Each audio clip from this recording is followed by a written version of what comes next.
tadi contoh di ayat 95 ya. Ayat 19 surat Al-A'raf. Ini saya masih sering sekali mendapati kesalahan ini bahkan dari para ustadz ya.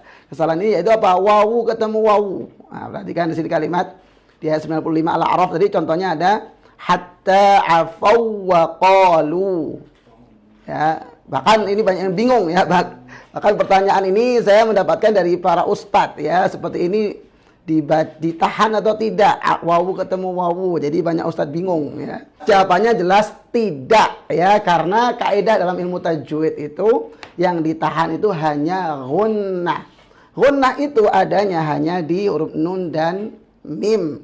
Maka kalau tidak ada hubungan dengan nun atau mim, tidak mungkin ada huruf itu ditahan ya.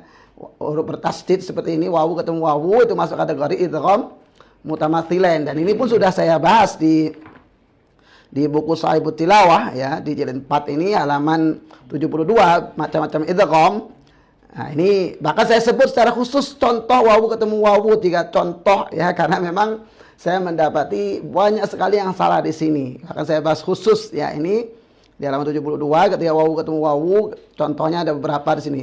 Tsumma taqaw wa amanu, tsumma taqaw wa ahsanu. Cukup ditekan saja secara wajar sesuai sifat wawu yaitu rakhawa. Termasuk di sini ada yang paling banyak dibaca salah ya di surah Al-Baqarah ini. Dzalika bima 'asaw wa kanu ya'tadun. Jadi bukan 'asaw wa. Ya.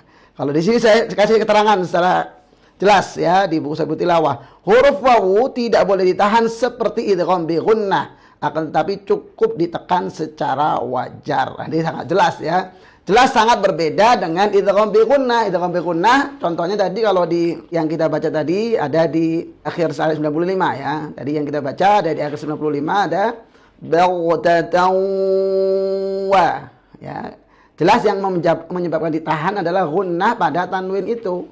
Termasuk tadi di ayat 102 akhir ya. Akhir yang kita baca ada wa in wajadna. Ini ditahan karena apa? Karena gunnah. Jadi bukan karena wawunya, bukan karena faktor wawunya. Sehingga ya tidak ada ceritanya wawu ketemu wawu atau wawu tasdid itu ditahan. Jelas itu kaidah yang sangat baku ya. Jadi tapi faktanya walaupun kaidah ini sebenarnya mudah ya, tapi kalau memang tidak pernah dipelajari secara khusus ya masih banyak yang bingung, termasuk para ustadznya. Banyak ustadz bingung banyak perkara seperti ini ya. Tapi karena memang tidak mempelajari secara khusus, tetap akan ragu-ragu, bingung seperti ini.